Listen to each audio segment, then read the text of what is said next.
May nagsabi na ba sa'yo na mukha kang mas bata kaysa sa totoong edad mo? Baka may kaibigan o kakilala kang nagulat nang malaman kung ilang taon ka na talaga. Madalas, iniisip natin na dahil lang ito sa lahi natin o sa magagandang skincare products. Pero paano kung may mas malalim pang dahilan? Ang hitsura natin ay hindi lang nakadepende sa ating genes o mga ginagamit na produkto. Sa totoo lang, ito ay resulta ng kung paano tayo mag-isip, mamuhay at humarap sa buhay. Ang ugali, paniniwala at mga desisyong ginagawa natin araw-araw ay may malaking epekto sa kung paano tayo tumatanda. Kung madalas kang sabihang mukhang bata, baka hindi lang ito swerte. Posibleng may ginagawa kang tama nang hindi mo alam. At kung gusto mong malaman kung paano mapanatili ang pagiging fresh at bata, hindi lang sa panlabas kundi pati sa loob, siguraduhing panoorin mo ito hanggang dulo. Huwag kalimutang i-like ang video at mag-subscribe. Tara, simulan na natin. Number 1. May matibay kang kalooban. Napansin mo ba kung paano may mga taong kahit dumaan sa maraming problema ay mukhang bata pa rin? Hindi mo makikita sa kanilang mukha ang stress, lungkot, o bigat ng kanilang dinanas sa buhay. Parang hindi sila naapektuhan ng mga pagsubok. Ang sikreto nila, matibay na kalooban. Sa Stoic philosophy, tinuturo na hindi natin kontrolado ang lahat ng nangyayari sa paligid natin. Pero kontrolado natin kung paano tayo tutugon dito. Ang taong may matibay na kalooban ay hindi basta-basta nadadala ng stress. Hindi siya nagpapatalo sa lungkot, galit o takot. Paano nakakaapekto ang stress sa pagtanda? Kapag sobrang stress ang isang tao, tumataas ang cortisol, ang stress hormone, na nakakasama sa ating katawan at hitsura. Narito ang ilan sa epekto nito. Kumukulubot at natutuyo ang balat. Nawawala ang sigla at elasticity nito dahil nasisira ang collagen, ang protein ang tumutulong para manatiling makinis, banat at matibay ang ating balat. Laging pagod at walang energy. Napapahina ng stress ang katawan, kaya pakiramdam mo ay laging pagod ka. Naapektuhan ang postura at aura.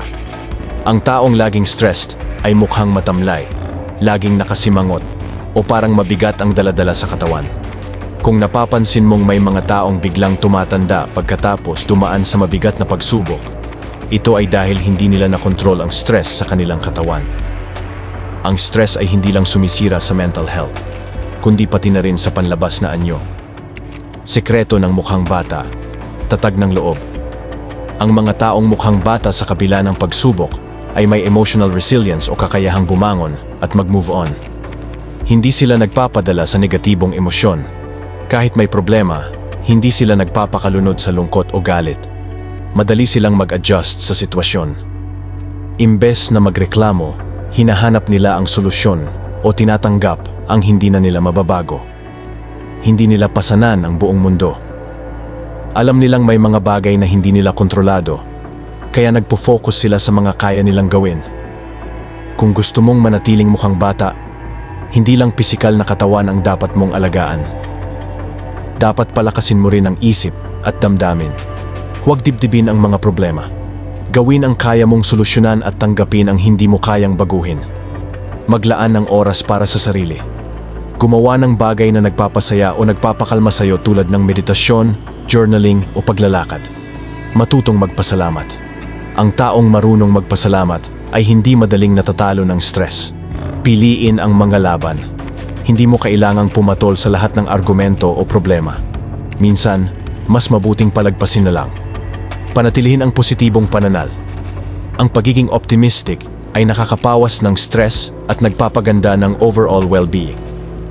Hindi mo kailangang maging biktima ng stress kung gusto mong manatiling mukhang bata. Alagaan hindi lang ang katawan, kundi pati ang isipan at damdamin.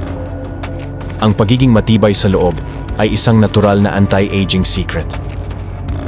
Kapag natutunan mong kontrolin ang iyong emosyon, makikita mo ang epekto nito hindi lang sa pakiramdam mo, kundi pati sa iyong aura at hitsura.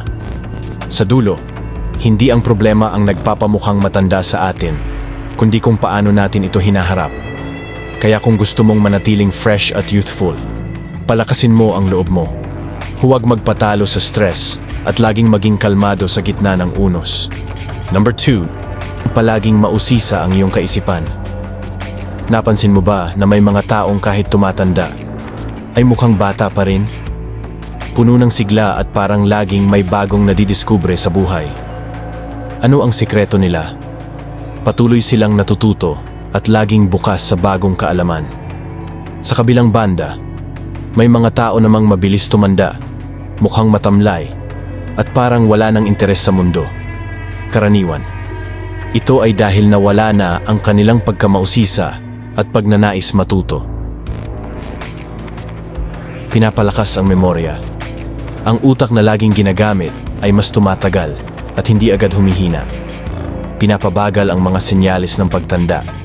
Mas mababa ang chance ng mga taong mahilig matuto na magkaroon ng sakit tulad ng demensya. Pinapataas ang dopamine levels. Ang dopamine ay isang happy hormone na nagpapasaya at nagbibigay ng energy sa atin. Kaya kung gusto mong manatiling bata ang isip at katawan mo, huwag kang titigil sa pag-aaral at pag-explore ng bago. Magbasa ng libro o manood ng educational content. Kahit ilang minuto lang sa isang araw, malaking tulong ito sa utak. Sumubok ng bagong hobby o aktibidad.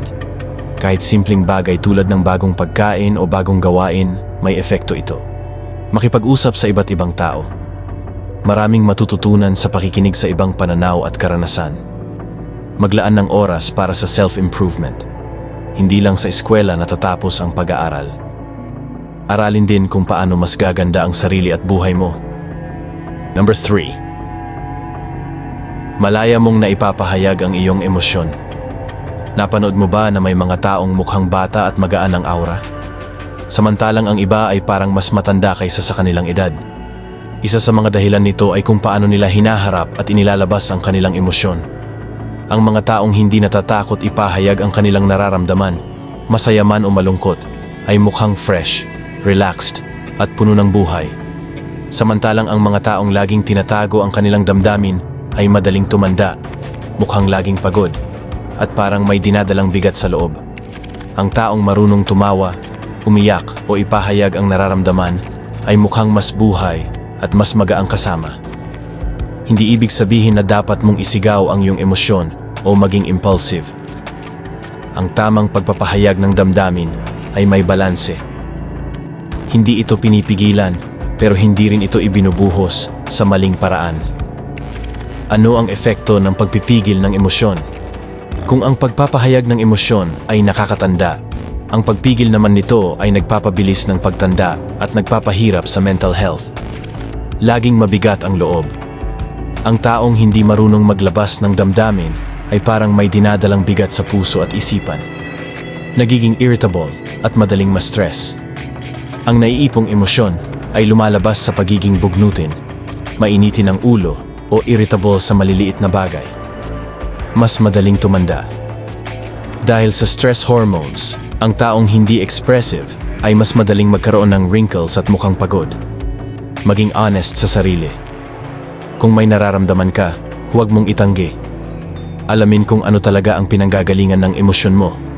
Makipag-usap sa taong pinagkakatiwalaan mo. Minsan, ang simpleng pagbabahagi sa kaibigan o pamilya ay sapat na para gumaang ang loob mo. Isulat ang iyong nararamdaman. Kung hindi mo kayang sabihin, isulat ito sa journal para mailabas mo ang emosyon sa tahimik na paraan. Gamitin ang creativity. Ang pagsayaw, pagpipinta, pagsulat o pakikinig ng musika ay maaaring maging paraan ng pagpapahayag ng emosyon. Mag-relax at huminga ng malalim. Ang meditation at deep breathing exercises ay nakakatulong upang pakalmahin ang isipan at katawan. Ang pagiging mukhang bata ay hindi lang tungkol sa skincare o pagkain ng healthy. May kinalaman din ito sa kung paano mo ipahayag ang iyong emosyon. Kung gusto mong manatiling fresh at youthful, huwag mong ipunin ang iyong nararamdaman. Maging totoo sa sarili, ipahayag ang damdamin sa tamang paraan, at huwag matakot maging expressive. Dahil ang taong hindi nagpipigil ng emosyon ay hindi lang mas mukhang bata, mas masaya rin, mas magaang sa buhay, at mas puno ng sigla. Number 4. Pinapalibutan mo ang sarili mo ng positibong enerhiya. Napansin mo ba na ang mga taong laging nasa paligid ng mga toxic na tao ay mukhang laging stressed, pagod, at parang may dinadalang bigat? Hindi ito aksidente. Ang mga taong nakakasama mo araw-araw ay may malaking epekto sa iyong isip at katawan. Samantala, ang mga taong masaya, relaxed, at mukhang bata ay kadalasang napapalibutan ng positibong enerhiya. Hindi sila madaling mapagod at tila hindi sila mabilis tumanda. Ano ang sikreto nila? Pinipili nilang makasama ang mga taong nagbibigay ng good vibes at positibong impluensya. Mabilis kang mapagod. Ang negativity ay parang hinihigop ang energy mo. Kaya kahit wala kang gaanong ginagawa, pakiramdam mo drained ka. Tumataas ang stress hormones. Ang sobrang stress ay nagpapataas ng cortisol na nagdudulot ng wrinkles, pagod na aura, at mabilis na pagtanda. Kung gusto mong manatiling mukhang bata at masaya, matutong sumabay sa agos ng buhay. Narito ang ilang simpleng paraan. Subukan ang bago. Kahit simpleng pagbabago sa routine o bagong hobby, malaking tulong ito. Huwag matakot sa pagkakamali. Lahat ng bago ay may learning process. Hindi kailangang maging perfecto agad. Makinig sa iba't ibang pananaw. Hindi porket iba ang idea ay mali na agad. Minsan, doon tayo may matututunan. Tanggapin na hindi lahat ng bagay ay kontrolado mo. Ang pagbabago ay parte ng buhay. Mas madali kung matututo kang sumabay. Kung gusto mong manatiling fresh at bata, huwag kang matakot sa pagbabago. Ang pagiging flexible sa buhay ay hindi lang nakakatulong sa mental health, kundi pati na rin sa kabuuang energy mo. Matuto kang mag-adapt, huwag pang hawakan ang nakaraan. At higit sa lahat, tanggapin na ang pagbabago ay hindi hadlang. Ito mismo ang magbibigay sa iyo ng mas masaya at makulay na buhay. Number 5. Marunong kang magpatawad at mag-move on. Napansin mo ba na ang mga taong mukhang fresh, magaang kasama at laging masaya ay hindi nagdadala ng sama ng loob mula sa nakaraan? Ang sikreto nila, marunong silang magpatawad at mag-move on. Samantalang may iba naman na laging mukhang pagod, bugnutin at parang may dinadalang bigat sa buhay. Madalas, ito ay dahil hindi pa nila napapalaya ang sarili nila mula sa sakit, galit o pagsisisi sa nakaraan. Sa madaling salita, ang pagpapatawad at pag-move on ay hindi lang para sa emosyonal na kalusugan. Nakakatulong din ito para manatiling mukhang bata. Kung gusto mong maging mas magaang ang buhay mo, subukan ang mga tips na ito. Tanggapin na hindi mo na mababago ang nakaraan. Huwag mong sayangin ang oras sa pag-iisip sa mga bagay na tapos na.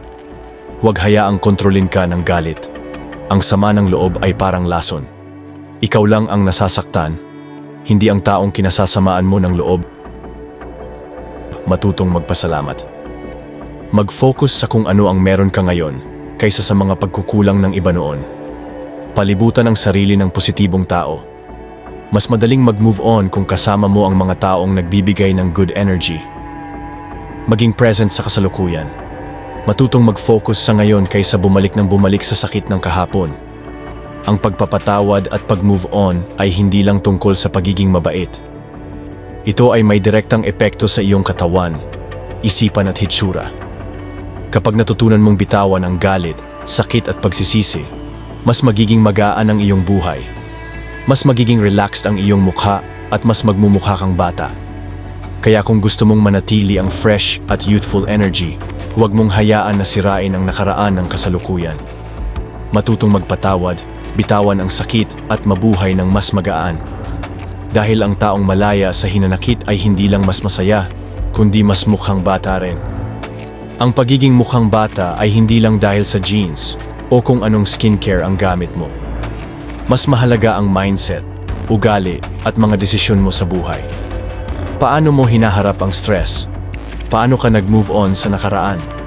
At kung sino ang madalas mong kasama? Lahat ng ito ay may epekto sa iyong hitsura at kalusugan. Ngayon, gusto kong marinig ang kwento mo. Ano ang pinaka-wild na age mistake na sinabi sa'yo? May nagsabi na bang mukha kang mas bata ng 5, 10 o kahit 15 taon? I-share mo sa comments. Huwag kalimutang mag-subscribe. I-share ito sa isang kaibigan na mukhang bata pa rin. Baka gusto nilang malaman kung bakit. At syempre, i-like ang video na ito kung gusto mong manatiling youthful, hindi lang sa itsura, kundi pati sa isip at damdamin. Salamat sa panunood. Panatilihin nating fresh at magaang ang ating pananaw sa buhay. Hanggang sa muli, God bless you all and peace out.